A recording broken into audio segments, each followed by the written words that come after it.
My pursuit to greatness. My pursuit to greatness. My pursuit to greatness. Let's get it poppin', it's tunnel vision forever locked in. Winning mandatory, losing never been an option. Plenty trolls on many roads that try to block success, but I strive very breath, I ain't never stopping. Yep, it's gone, touchdown. Lee Bodden.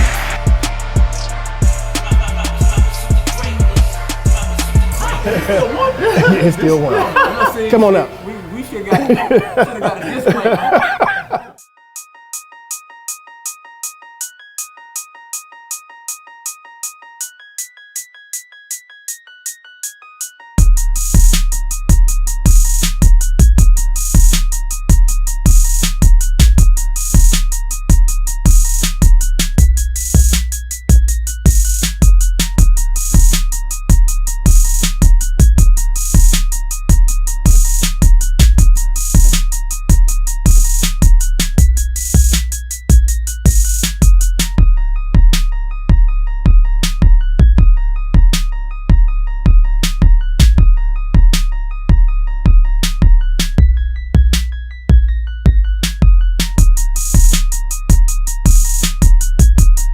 Welcome to the Pursuit of Greatness. We're here with Baltimore's own, DMV's own. He's known all across the country, all over the world.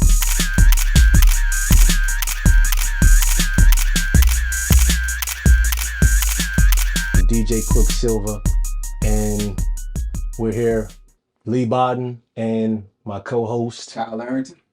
and this is the Pursuit of Greatness with DJ Quicksilva. I'm honored, fellas. I'm in the presence of greatness, y'all. I wanted to be a football player, and I got two football giants next to me, so I'm a little intimidated right now because they actually accomplished what I set out to accomplish. My one goal as a kid was to make it to the NFL.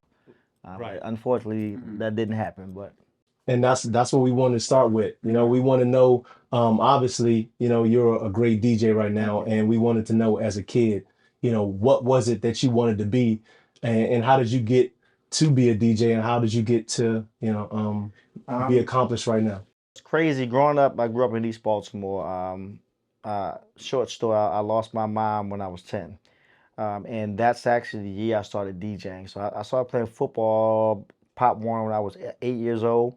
By the time I was like 11, like I was good. Like I was like, you know, everybody in the city knew who I was. By 12, I was the man. Like, I mean, Offense, defense. I play offense. So I played, believe it or not, you probably can't tell from my size, I played starting fullback and middle linebacker. Oh, there you go. And I was Called a glass eater. guaranteed for at least 3 touchdowns a game, and you knew damn well don't even think about coming up the middle or anywhere near. You better run around that corner, that safety or that corner get you. So like I was a beast.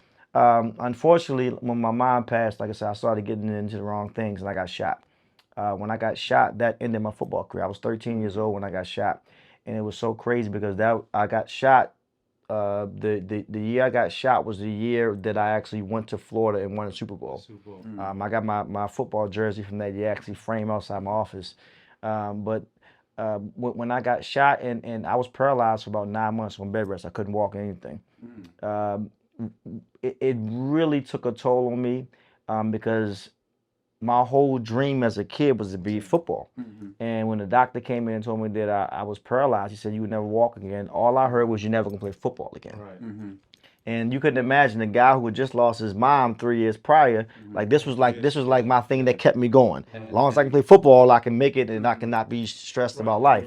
And you know, just to touch on that a little bit, man, it's you know, we need to talk about that more because one thing, you know, we teach our kids a lot, you know, a lot of things, but we don't put enough emphasis on like resiliency. Absolutely, You know, absolutely so, you not. know, with you know, adversity, right? Yeah. You know, losing a parent, especially at a young age. I mean, that's in itself. You can't plan for it, and the crazy part, like I say, so that ended my football career when I was 13 years old, and then I really started like fully once. So it took me about 9 months of rehab to like get the feeling back in my leg and learn how to walk again. So at first I had to walk with the walker, then eventually I got to the cane. Then eventually after about a year or so, I got enough muscles back in my leg and strength through the physical therapy and God to be able to walk again.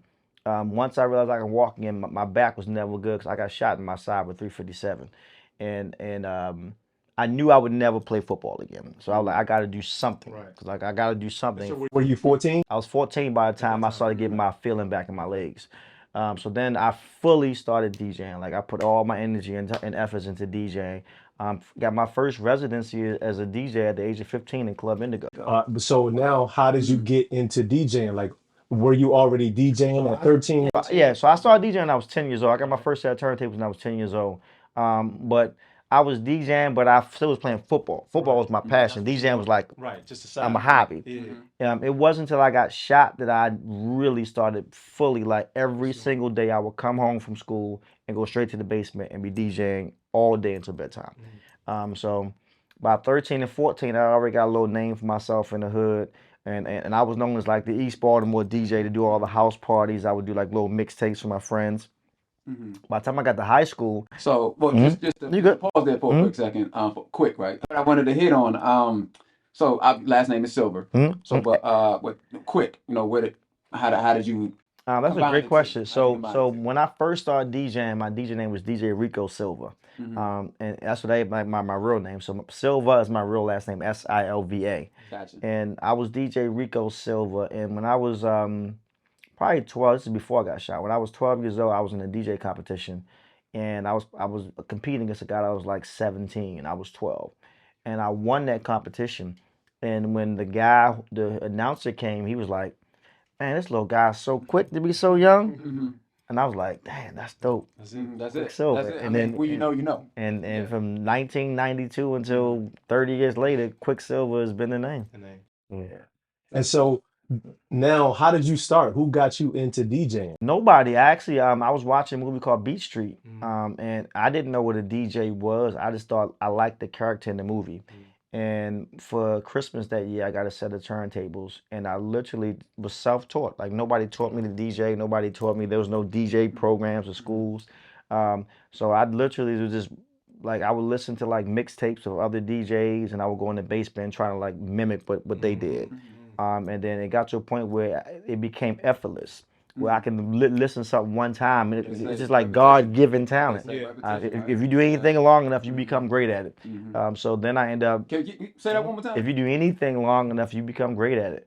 And You heard it and from the man himself. it happened. It happened like that, man. And it's amazing to see where I am in my life now. Because I never thought any of this was possible. Like this wasn't no goal of mine. The goal of mine was just to be the biggest DJ in the hood. Never did I dream of being one of the biggest DJs in the world. Like that wasn't even like Yeah. where I come from. It wasn't possible. Like nobody from East Baltimore makes it outside East Baltimore. So with that, list of accolades, man, we can go on and on and on. Right? World-renowned DJ. I have 2 Global Spin Awards. I've won East Coast DJ of the Year at the Mix Show Power Summit. I've worked with every artist you can think of. I mean, plaques to prove it. I've helped people sell millions and millions of records. I've done it all. Like entrepreneur, brand ambassador, a brand yourself. Yeah, absolutely. Right? And just a kid from Baltimore. Absolutely. So with that, could you speak to like boys and girls right now? With aspirations of being an entrepreneur, get into that environment, get into that business world. What advice would you give them?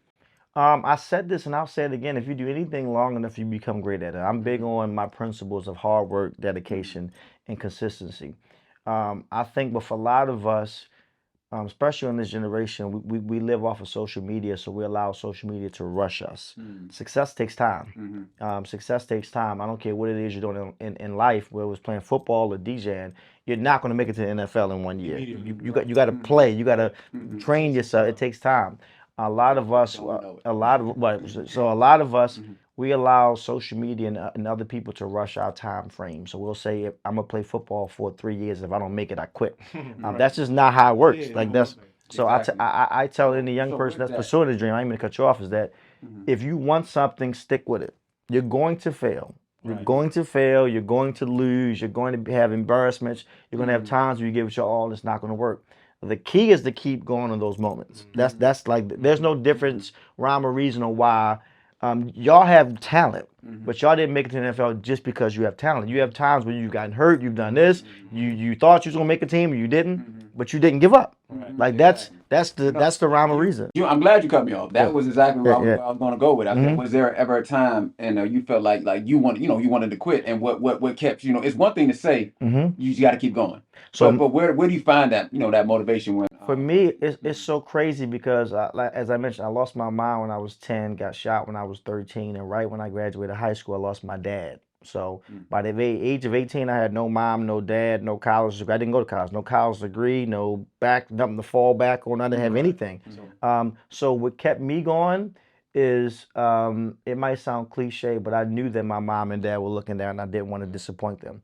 And then also, I kept saying to myself, I got to figure out my life where I'm going to end up dead or in jail, because everybody in my world dead or in jail. Everybody, like everybody I grew up with, end up dead or in jail, and I didn't want that for myself. And I really self-motivated myself to not give up. I will wake up on certain days and just say to myself, I have to win. Like, I don't know how to lose.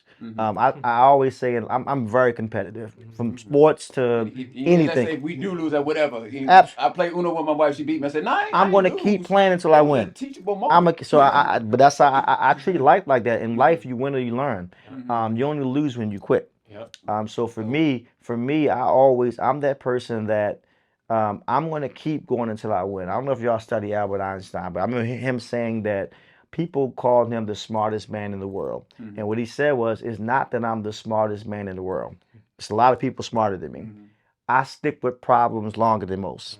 So when Lee or something might have a problem, and if he can't solve it in a year, I give up. I'll do something else. He'll stick with that same problem for 30 years until he figures it out. So then when he figures it out, it looks like he's smarter than Lee. You know what I mean? And that's how I really treat my life. I might look like I'm better than somebody, or I'm more talented than somebody, which I might be on some instances, but a lot of my success came from not giving up. I think that's what people need to realize, is that like I said, you're going to fail. You're going to have moments in your life where it's not going to work, but if you don't give up, you still can win one day. Right. And I think you said something. Go ahead, bro. Go ahead. No. So what you touched on before, though, you said that, like, you were self-motivated and you were self-taught, and I think everybody can be that. Like, once someone finds something that they do like, and it all incorporates with everything you said. Absolutely. Once you find something that you like, you're not going to be good at it immediately. And so if that came in your mind that you love this and you're passionate about it, you just got to keep going. And a lot of, that's what we want, a lot of kids to know, and a lot of people to know, that, what you can do in your mind is far beyond what you feel like you can do physically. And so when you take something and see it, and then just go ahead and do just that, and don't wait for somebody to tell you to do it, right? You'll be successful in any realm, whatever you know. One thing I'll add to that is that I tell people, chase the passion, not the money. I never sought out to make millions of dollars or do anything. Now, have I? Yes, but I didn't do it for that reason. I always just wanted to be the best version of myself. I always wanted to be the best version of myself. I'm not competing against anybody. Every year I compete against myself to make myself better, wiser, strong in every aspect of my life. In that, I end up becoming the best version of me. I always say nobody can out Quicksilva me. You might be a better this or that, or in football, you might be a better punt returner than me or something. But when I do what I do, I do it the best. Right, absolutely. And that's how I treat my life, is that I really compete. I mean, I have literally a pop-up of myself in my office, because it reminds me every day who my competition is. Like, I walk in and the first thing I see is myself. So I know for a fact, this is who you're not competing against everybody else in the world. Quick, if you can be better than him every day, at least a little bit, eventually you'll become that guy. And that's how I treat my life. I teach this to my kids. Like, you have to. The world is competitive on its own. And yes, in life they're all, especially football, somebody has to win and somebody has to lose. The goal is, if you lose, don't give up.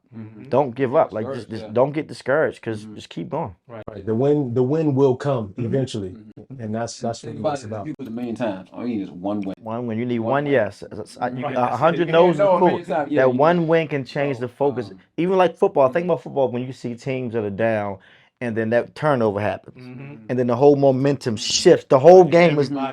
It's a game of momentum. No, football, yeah, it's a game of momentum. Life is a game of momentum. Life Life is a game. Life is really a game, and people don't really understand it. And you got to learn how to play it. And these are just the jewels that we're teaching people how to play the game. You know what I mean? And they're simple. They're very simple, but it's hard for some people to do it. But it's possible. Anything's possible. Anything's possible. There's no such thing as the impossible. Jay-Z, who's a mentor of mine that I study, he said difficult takes a day, impossible takes a week. If you do anything fully for a day, you probably can help it. If you do anything fully for a week, and when I say fully, I don't mean 8 hours a day when you have time and take off on the weekends. I mean you dedicate your life 110% fully. It's possible. You can. Absolutely. Most people just don't have that work ethic. We want to win. We want to succeed. But I don't want to be in field at 6 a.m. I don't want to be watching film. I don't want to do that. I want to just go out and score. No, you hit the nail on the head. I felt like I was never like I would say, people will be like bro, we talking about like he's in the league, whatever. I was blessed with God. I would say God given talent. I don't feel like I was blessed with that in any aspect. Whether it's sports, whatever the case may be, academics, whatever the case may be. One thing I was blessed with, fortunately, was a work ethic. Yeah. I wasn't no Lee Biden. Morning I picked up a football, I could write my own ticket. I was just, talented and confident on the field. I literally worked my ass off every single day. And you say that, and I said to myself, well, one, you downplaying yourself. You have talent. Like it's impossible to make it to the league. Let's rap. Right. Anybody that know me, anybody know me watching, when I was a kid, I couldn't take 3 steps without falling. Right. I promise you, I was uncoordinated. But like he was talking about, man, in the beginning, it's gonna be like that. But as you keep working, I wasn't the East Coast #1 DJ when I started. My first party in life, I got booed. This is on God. I literally got booed. The first time I DJed, I was 10 years old. My cousin Candace, I was in her basement DJing her party for her birthday or something, maybe 50, 60 kids. And my speakers blew like within 10 minutes of me playing. The whole crowd booed me. That could have been detrimental. Like this is my first time DJing. Well, in your defense, kids could be assholes. They can, but that could have made me want to give up. Personally, this not for me. My first time trying this, it's like everything went wrong, and maybe this ain't for me. But nah, it's that kid who plays football for the first time. You've been playing football all year, for 3-4 years around the neighborhood. Then you finally get on a team, put some pads on, and then you play in Oklahoma and you get hit, and the wind get knocked out of you. Too many people quit. They quit all the time. I'm done. I don't play more. I don't play more. I'm done. I ain't signing up for that. I ain't signed up to get hit and get the win. I remember, this is off topic, but I remember the first time I got the wind knocked at me. Like you feel your life go away. I think I was playing something and I fell on the ball. And when I say for that 5 seconds when you feel like you're about to die. I don't want to play no more, Dad. Anything you seem like Dr. Strange. Right. You want to dip your soul in a plane or whatever. Man, it's gonna happen. I don't want no parts of it. I remember the first time I got rocked, man. I got hit. We were doing some one-on-one drills, and I ain't know about tucking your shoulder. I'm just I stop like this, and I'm just and dude put his helmet right here, and man, I thought I was gonna die. But luckily, I kept going. You kept going. So was there anything else along your path, like as you got older, that made you say, okay, man, like maybe I should do something else, maybe I should go to a different route, or it was just... No, so when my dad passed, my dad was like my motivation to DJ. That's what bought me my first set of turntables. So when he passed and I was 18, that was a really rough year for me. I just barely graduated high school. Right after he passed, a lot of the clubs that I was playing, so mind you, by 14, 15, 16, I was in like nightclubs already. So around 18, 19, right after my dad passed, a lot of the clubs shut down. A lot of the clubs, so I went from having 4 or 5 nights a week making money to 0 within like a 3-month span. So now I'm like, what the hell am I gonna do for money? Like I don't know how to do anything else. I don't want to go back to the streets. I don't feel like going to get no job. Like I DJ. That's what I do for a living. So my grandmother at the time kept saying, you got to find something to fall back on, son, in case this DJing thing doesn't pan out for you. So I end up for like 2 weeks going back to school to study electronics. And I was gonna be an electrician. Like it's funny thinking about it now, but this is 1999. This is 20 plus years ago. So I said, you know what? If DJing don't work, I'll just be an electrician. And my still to this day manager, Sean Caesar, who I've known since I was 16, I remember like 2 weeks in, I'm going to school and I'm just miserable. Like I'm like, this is not what I want. Like I want to play football. That ain't work. So at least I was going to DJ. Like now that this ain't working, like I'm not going to be no offense, but I'm not going to be working at the electrician at the. That's not what I want. No offense, it's just, That's not what I want. So Sean, I'm talking to him, and one day Sean looks at me. He said, "Quick, you look horrible." I said, "Man, I'm just miserable. I don't have no money." He said, "Your problem is you're not focusing on DJ no more. Like you're a DJ. Like what do you mean you're going back to school and you quitting? Like it makes no sense. Like that's not who you are." And I end up taking a semester off. This was 20 plus years ago. I ain't been back yet. But I took that semester off, and I really went back in the lab, start practicing more. Start marketing myself, and by the grace of God, decades later, Quicksilva was it. And now, and that's great because when did you believe or think that this could be possible, who you are today? Because like you said, that wasn't really your goal. Like when did you know? Because a lot of people always ask me, like, when did you know you was going to the league? When did you know that, this was possible? That's a great question. I couldn't even tell you the moment that I realized was possible. I remember the moment it hit me where I felt like I made it, if that makes sense. Okay. I remember DJing on a tour. One of my first tours I DJed was the Rock the Mic tour with 50 Cent, Jay-Z. I was DJing for Lil Mo on the tour. And I remember DJing on the tour, and I was such a fan. So on that tour was Jay-Z, 50 Cent, Lil Mo, Fabulous, Missy, Busta Rhymes. And I'm the DJ on the tour, and I would DJ in between acts. So I was like one of the official DJs on a 30-city tour. I'm 22 years old at the time. And I remember being such a big, humongous fan of Jay-Z. I mean, it's Hov, it's the God, it's God, right? Right, I mean, it's as big as it gets for me. And I remember after one of the shows, I ran into Jay behind stage, and he spoke to me, So he knew good who you set, were. quick. Right. Man, I almost pissed on myself. My nigga, holy shit. He knows who you know, who I am. yeah. Jay-Z. Jay-Z, This is crazy. Because I always say it's not who you know, it's who knows you. So that was one of the moments in my life that hit me man, you really aren't some local DJ anymore. And then of course 2006 that was a humongous year. That's the year I won East Coast DJ of the Year. I'm at the Mix Show Power Summit. Mix Show Power Summit is held every year in Dominican Republic, where they have all the biggest DJs in the country. It's like a Oscars or Grammys, but for DJs. When I won that year, that's when it hit me okay, now you're really a household name. People know who you are outside of DC and Baltimore. Then fast forward, I won my first Global Spin Award, which is, I mean, that's as big as it gets. It doesn't get any bigger for that. Yes, sir. Biggest DJs in the globe. I have two of them now, but when I won my first one, that's when it really hit me like you really are the person you sought out to be. Now, Unfortunately, in that, I still don't feel like that. My manager always says to me, Sean, he's like, yo, you still work like you got a point to prove. Like, what are you trying to prove at this point? Like, you've done everything. Tom Brady, right? Right, and but seriously, but that's the great analogy. Like, dude, you won all the rings. Right. You got 10 rings. You know what I mean? Like, I still want to keep but going. I want more.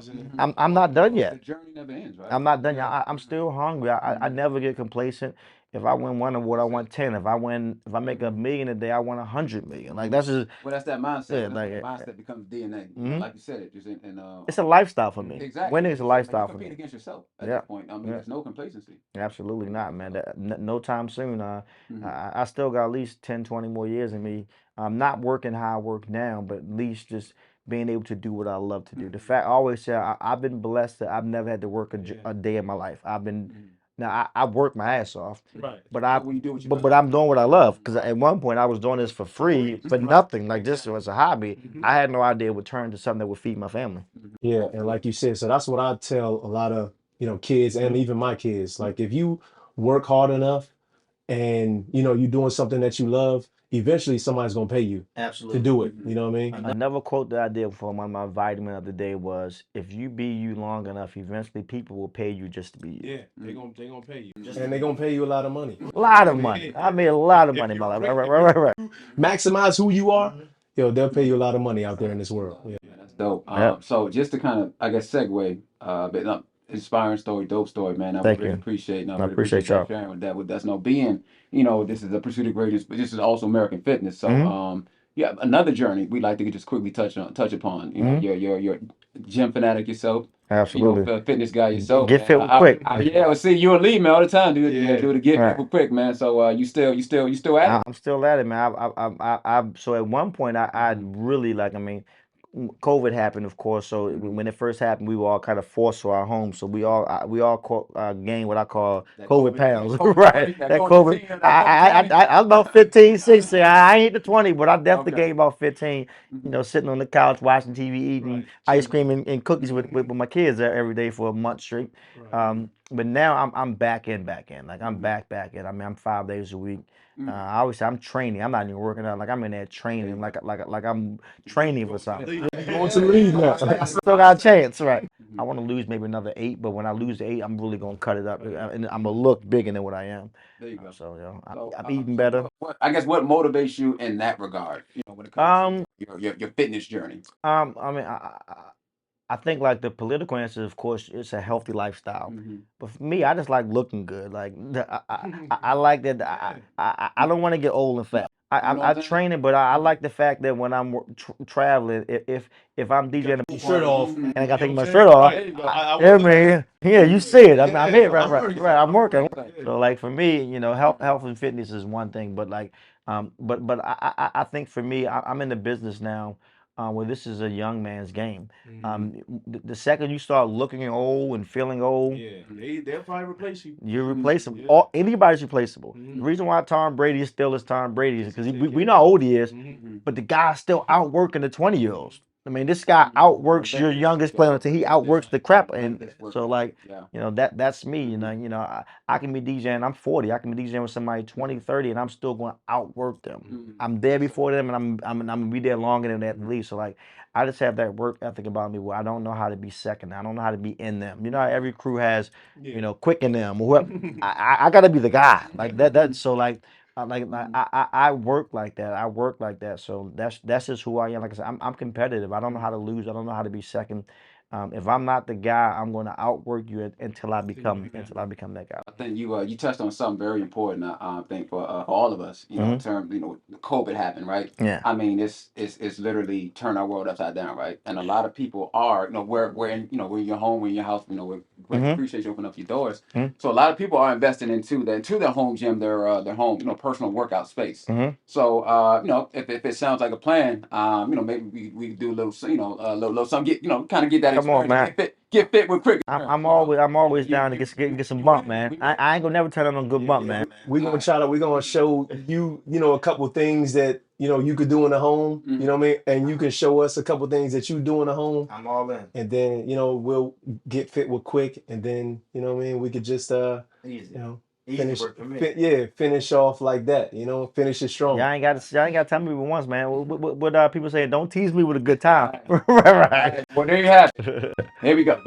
We about to get fit with quick. Absolutely. That's the hashtag, Since the gym is on renovation at the moment, hey, like I said, we get it in anyway. It don't matter. Absolutely, no matter what. So one thing about home workouts, if you, ladies and gentlemen, boys and girls, if you have not invested in a BOSU, even a dog race, Even though he got that print, he good. not invested in the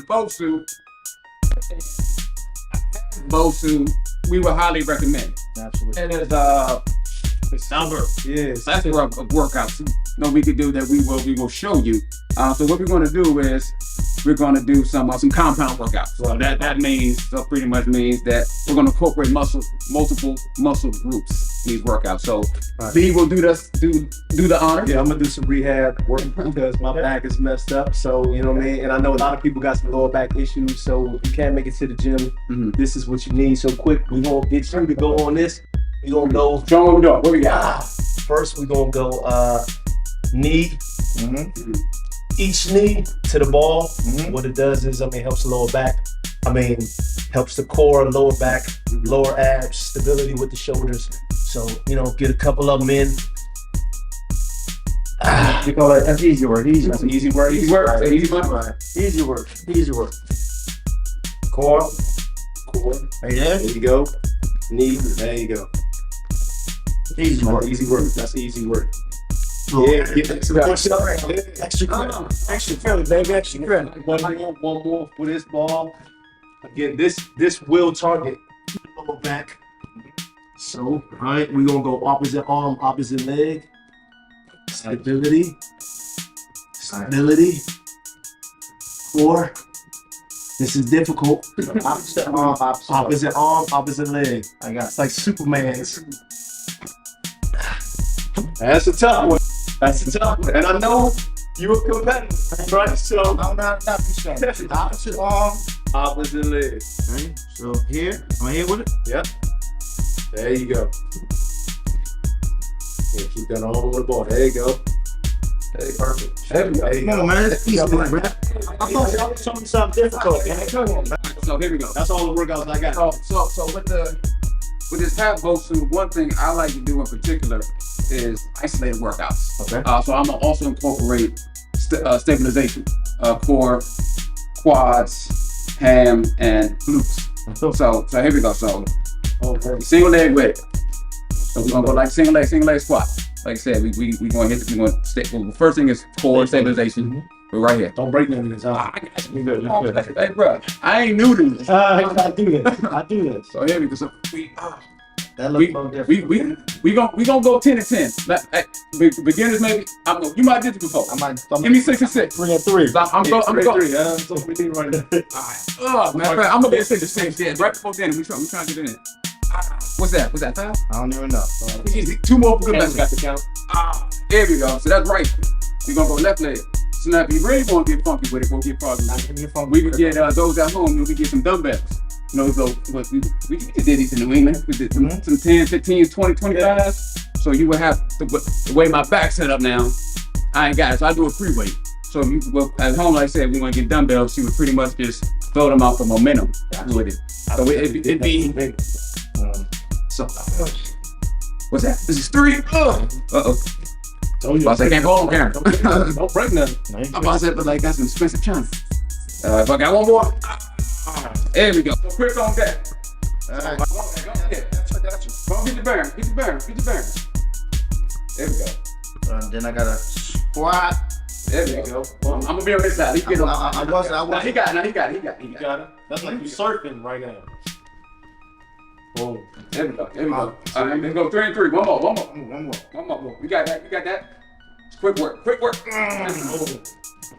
Like I switch to the left leg. Yeah. Right. Yeah. Reset. There we go. There we go. Thing in the middle.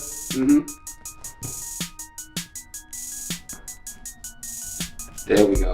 I see it. I see the multiple muscle groups. I see you engaging. I like it. I like it. One more. There you have it, folks. My pursuit to greatness.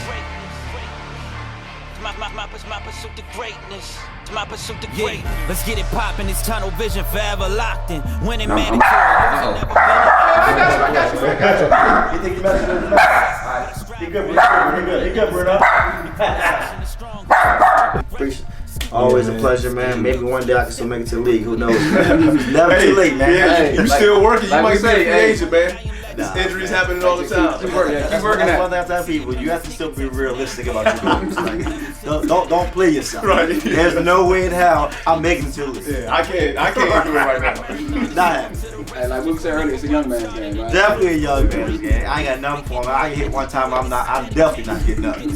There's no way you run up the middle. I can't play for a linebacker no more. My pursuit to happiness is my pursuit to greatness. They can't do it like you do it, this is dedication. My pursuit to happiness is my pursuit to greatness. Get inspired by the flow, this your motivation.